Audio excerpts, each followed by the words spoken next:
श्री स्वामी समर्थ. भक्त हो, आज मी तुम्हाला एक गुपित सांगणार आहे. पण हे गुपित ऐकल्यावर तुम्ही लगेच म्हणाल, अरे एवढी साधी गोष्ट होती. हो, गोष्ट अगदी साधी आहे, पण बहुतेक लोक ती करत नाहीत आणि म्हणूनच त्यांच्या आयुष्यात अनेक चांगल्या गोष्टी अगदी जवळ येऊनही त्यांना त्यांची जाणीव होत नाही. आजचा हा संदेश शेवटपर्यंत ऐका, कारण शेवटी मी तुम्हाला तो छोटासा बदल नेमका कोणता आहे हे सांगणार आहे. आणि कदाचित तो बदल तुम्ही आजपासूनच तुमच्या आयुष्यात करू शकाल. पण त्याआधी तुम्ही एक गोष्ट करा. आता मनात स्वामींचं नाव घ्या आणि स्वतःला एक प्रश्न विचारा. स्वामींनी माझ्या आयुष्यात गेल्या वर्षभरात माझ्यासाठी काय केलं? उत्तर लगेच मिळणार नाही, पण थोडा विचार करा. कदाचित एखाद्या संकटातून वाचवलं असेल, कदाचित एखादी व्यक्ती तुमच्या आयुष्यात आणली असेल, कदाचित एखादी व्यक्ती तुमच्या आयुष्यातून दूर केली असेल, कदाचित एखादं काम थांबवलं असेल, कदाचित एखादी नवीन संधी दिली असेल आणि कदाचित तुम्हाला सगळ्यात मोठी भेट दिली असेल, स्वतःला पुन्हा उभं राहण्याची ताकद. आजचा विषय इथूनच सुरू होतो. भक्त हो, एक स्वामी भक्त होता. त्याच्या आयुष्यात सगळं व्यवस्थित चाललं होतं, पण त्याच्या मनात एक तक्रार होती. तो म्हणायचा, मी स्वामींची इतकी भक्ती करतो, मग माझ्या आयुष्यात सगळं माझ्या मनासारखं का होत नाही? त्याला वाटायचं, स्वामींची भक्ती म्हणजे अडचणी संपल्या पाहिजेत, सगळ्या इच्छा पूर्ण झाल्या पाहिजेत, सगळे लोक आपल्यासारखे वागले पाहिजेत. पण एक दिवस त्याला एक वृद्ध स्वामी भक्तांची भेट झाली. त्याने आपली तक्रार त्या वृद्ध भक्ताला सांगितली. वृद्ध भक्त शांतपणे हसला आणि म्हणाला, तुला स्वामींकडून नेमकं काय हवं आहे? तो म्हणाला, मला माझं आयुष्य बदलायचं आहे. वृद्ध भक्त म्हणाला, मग आधी एक गोष्ट बदल. तो भक्त विचारात पडला. काय? वृद्ध भक्ताने उत्तर दिलं, तुझी तक्रार. तो म्हणाला, म्हणजे? वृद्ध भक्त म्हणाला, आजपासून 7 दिवस स्वामींकडे काहीही मागू नकोस, फक्त एक गोष्ट कर. दिवसभरात जे चांगलं घडलं त्यासाठी स्वामींचे आभार मान.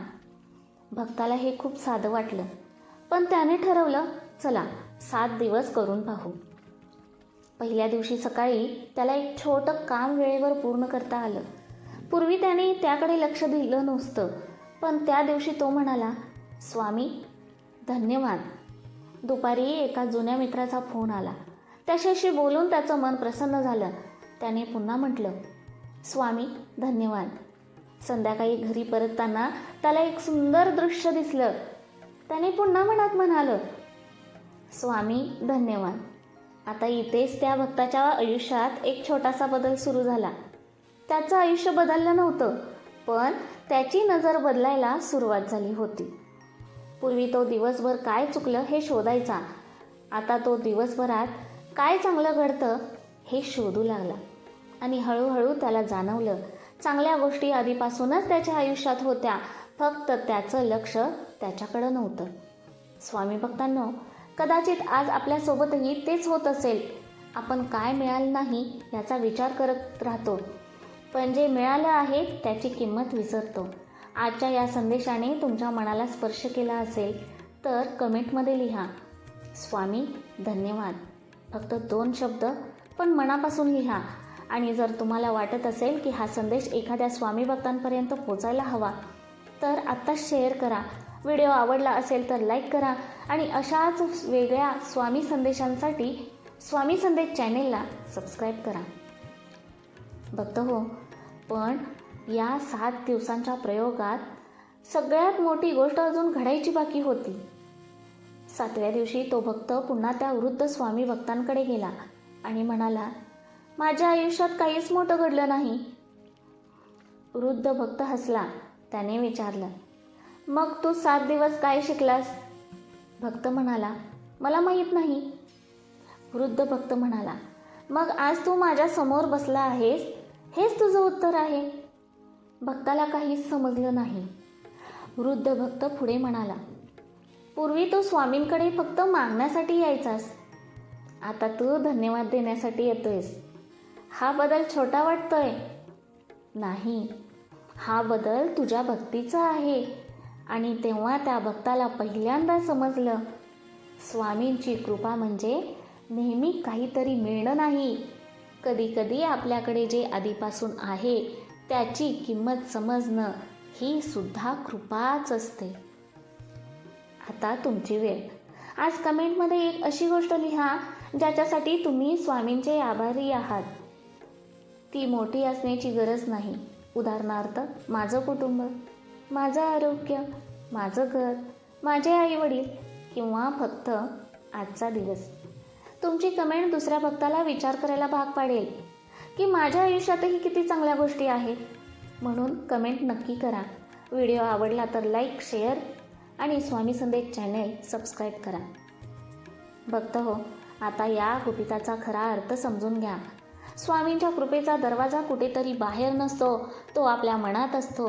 आणि त्या दरवाजाची एक छोटीशी किल्ली आहे, कृतज्ञता.